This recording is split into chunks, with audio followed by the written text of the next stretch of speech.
네, 여러분 오늘도 저희 신세계로 목요일 라이브가 시작이 되었습니다. 네, 저희 신세계로의 오늘 김진형 변호사 함께 했습니다. 인사드릴까요? 네, 안녕하세요. 김진영 변호사입니다. 저는 변호사들이 이렇게 떡볶이를 선호하는지 몰랐어요, 여러분. 지금 벌써 떡볶이가 이제 두 번째 등장을 하고 있는데 뭘 먹고 싶냐라고 물어봤더니 떡볶이를 선택을 해서 저희가 준비를 해봤습니다. 먹어볼까요?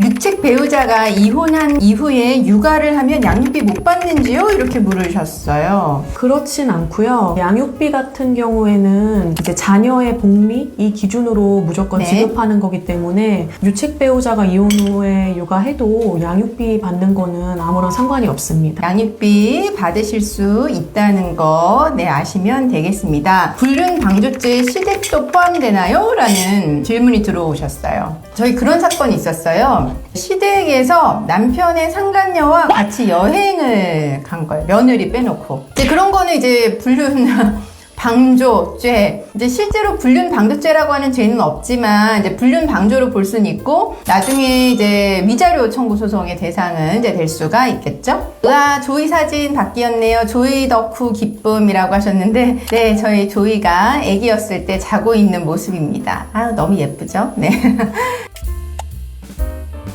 네이버 카페 당당히에 나온 질문 중에 상간녀 판결문 공개하면 명예훼손이냐 이걸 물으신 분이 있어요. 그 공개를 어디에 하냐에 따라 다를 것 같은데 네. 웬만하면 그 상간녀의 그 직계 가족 정도? 그 정도 아니면 다 명예훼손으로 해당될 것 같습니다. 네, 그렇죠. 우리나라는 사실을 사실 그대로 이야기해도 그게 명예훼손으로 처벌받고요. 사실이 아닌 허위 사실을 이야기하면 더 처벌을 받는 사실적시 명예훼손죄 그리고 허위 사실 적시 명예훼손죄 두 가지가 있습니다. 그래서 상간녀를 상간녀라고 이야기하는 것도 이제 명예훼손에 해당하세요. 다만 이제 명예훼손이 되기 위해서는 공공연하게 명예를 훼손하는 행위를 해야 되거든요. 근데 이제 가족들한테 이야기하는 거는 공연성이 없다고 봐서 이런 경우에는 이제 명예훼손죄는 되지 않을 수 있습니다. 명예훼손 처벌받으면 형사소송이라 빨간 줄로 남나요? 라고 하셨어요. 보통 이제 정과라고 하는데 만약에 명예훼손으로 처벌받았다는 거는 이제 유죄라고 이제 판단이 되신 거니까 정과 기록이 남을 것 같기는 합니다. 가끔 뭐 이런 사안을 봐서 기소를 하지 않고 검찰에서 뭐 그냥 기소 유예 정도 그런 경우에는 또 정과 기록까지는 남지 않으실 수도 있을 것 같고요. 네. 우리가 보통 이야기하는 빨간 줄로 남기는 합니다. 물론 이제 명예훼손이 그걸로 뭐 징역을 살거나 이렇게 되는 거는 아니지만 벌금 보통 나오긴 하거든요. 내가 전과자가 되는 거는 저는 별로 바람직하지 않은 것 같아서 그렇게는 하지 마시라고 보통 이야기를 드립니다. 당당히 올라온 질문 중에 비대면 이혼 가능할까요? 라고 하셨어요. 네, 보통 이제 부부 당사자끼리 협의되는 경우에는 이제 협의 이혼 절차 밟아야 되니까 당사자들이 대면해서 이혼을 할 수밖에 없는데요. 그렇지 않고 보통 조정 이혼이나 재판상 이혼하는 경우에는 저희 같은 변호사를 대리인으로 선임하면 직접 출석하지 않으셔도 비대면으로 이혼이 가능합니다. 다만 조정 절차 이럴 때는 당사자 보고 꼭 나오라고 하는 재판부들이 좀 많아서 그런 경우에는 출석을 하실 수도 있다는 정도는 아셔야 됩니다. 소송 중인데 상대방 지인에게 상대방 유책 사실을 말하고 소송 중인 사실을 알리는 게 불리할 수 있나요?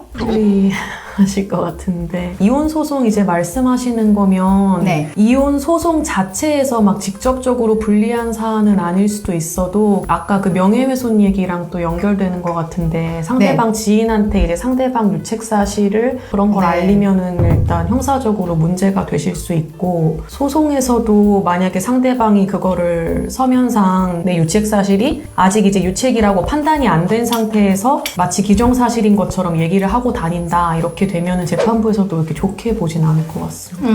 이런 거를 이야기 안 하는 분들이 거의 없는 것 같아요. 그죠? 만약 남편이 바람을 폈어, 부인이 바람을 폈어, 그러면은 친구들한테, 지인들한테 이제 이야기할 수는 있는 건데 그게 상대방 친한 지인한테 이야기하는 거는 명예훼손이 될 수 있는 거거든요. 실제로 바람을 폈어도. 그러니까 그거는 좀 조심하셔야 됩니다. 백석대 불륜 보셨나요? 단체톡에 카톡 내용 공개한 부인분도 명예훼손이 들어가는 건가요? 라고 하셨어요. 단체톡이 뭐 학생들도 있고 하는 그런 단체톡 같더라고요. 그런 데면은 정말 불특정 다수가 이제 네. 다 있고 그분들이 전파도 가능하고 하니까 그냥 이렇게 명예훼손하는 거랑 그렇게 카톡이나 이런 정보통신망에 그런 거 올리는 거는 정보통신망 이용촉진 및 정보보호등에 관한 법률 뭐 이런 법률에 의해서 처벌이 좀 강화가 될 수가 있습니다. 변호사님들은 속상하실 때 어떻게 푸세요?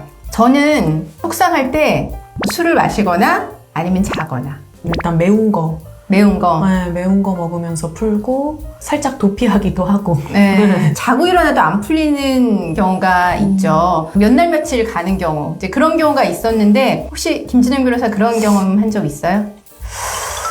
몇 날 며칠 뭐 연애하다 헤어지고 이럴 때 남편 이거 보고 있는 게 괜찮아요. 네.